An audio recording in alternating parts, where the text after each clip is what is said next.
هذه القمة الخليجية الأمريكية هي الخامسة من نوعها، لكنها في سياق غير مسبوق. تحليلك وأثر تكريس هذه القمة يعني ومركزية الخليج في صناعة القرار الأمريكي؟ لا شك بأن 5 قمم خلال 10 سنوات وتعتبر قمتين للرئيس ترامب، خاصة بأن هي الوجهة الأولى له في الخليج العربي. لا شك بأن هذه الزيارة تأتي في سياق بأن مركزية وقوة وهيمنة الخليج خاصة في المسائل التدخل في الوساطات الدولية وتعزيز مكانة الاقتصاد العالمي، خاصة بأنها تعتبر مورد أساسي للطاقة. ولا شك بأن هذه الزيارة تعتبر تكريس مهم جدا للعلاقات التاريخية الأمريكية الخليجية واللي ابتدت من بداية القرن العشرين.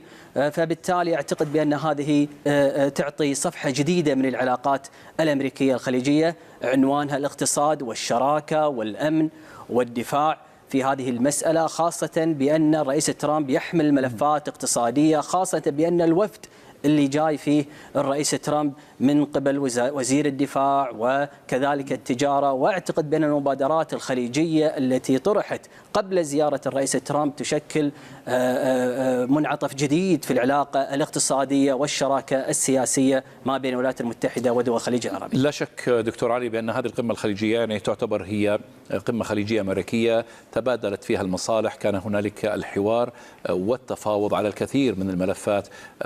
ما الجانب الذي يعني فكرنا به من قبلنا، يعني بالإضافة إلى رفع العقوبات يعني على سوريا؟ هذه تعتبر يعني حلحلة لقضية يعني كانت عالقة، لكن لدينا الكثير اليوم من القضايا. كنا نتمنى أكثر أن تكون هنالك يعني وقف العدوان على غزة وغيرها من هذه الأمور. كيف نستفيد في الواقع مثل هذه القمم؟ نعم، لا شك بأن الرئيس ترامب كان هناك مبادرات إيجابية، خاصة بعد إطلاق الرهينة قبل وصوله في الرياض. أعتقد بأن التركيز على غزة خاصة برفض مبدأ التهجير وطرح المبادرة العربية التي تقوم على مبدأ السلام ومبدأ المتعلق في الحفاظ على الأراضي الفلسطينية وخاصة عدم التهجير.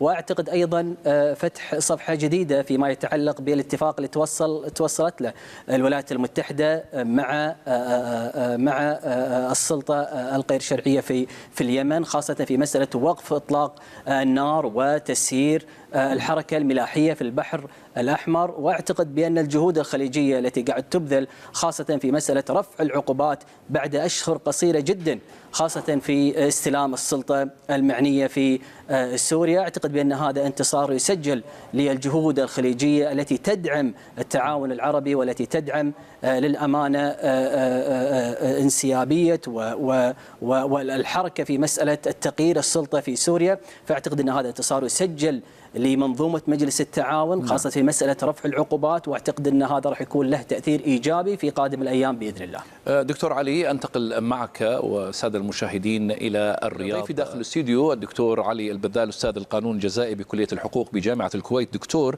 يعني السعودية تعودت على إشراك دول الخليج في الحوار خاصة، ما السر في هذا النهج السعودي الذي يجعل من المملكة قاطرة للحوار الخليجي الأمريكي؟ المملكة العربية السعودية تنتهج نهج القيادة التي تقود فيه منظومة مجلس التعاون، وهذا ليس بغريب للأمانة.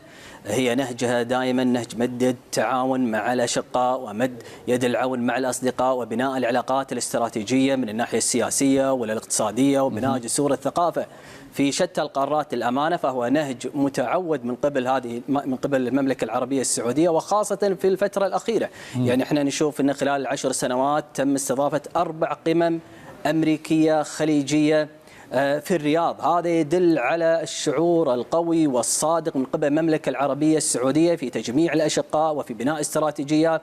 السر في نجاح هذه القمم؟ السر لا شك في القيادة، والسر لا شك في الرغبة الصادقة في مسألة بناء منظومة قوية لمجلس التعاون وبناء أيضا شراكة أقوى مع الولايات المتحدة الأمريكية وهي الدولة الأقوى، وفي الاتحاد الذي عمره يعني يتجاوز 40 عاما تقريبا، وهو عمر قصير بالنسبة حق المنظومات المتعلقة في هذه المسألة. اليوم المملكة العربية السعودية استضافت أقوى دولتين روسيا والمحادثات الروسية والأمريكية، وقبل ذلك كانت وسيط ما بين أوكرانيا والولايات المتحدة الأمريكية. هذا يدل على النهج الكبير اللي تقوده المملكة العربية السعودية بقيادة خادم الحرمين الشريفين وسمو ولي عهد الأمين، واللي لا شك بأن له انعكاس سياسي وأمني في المحافظة على منظومة مجلس التعاون من الأخطار الخارجية وتعزيز الشراكات الدفاعية مع الدول العظمى وبناء شراكة اقتصادية من خلالها الاستثمار مع ستتبلور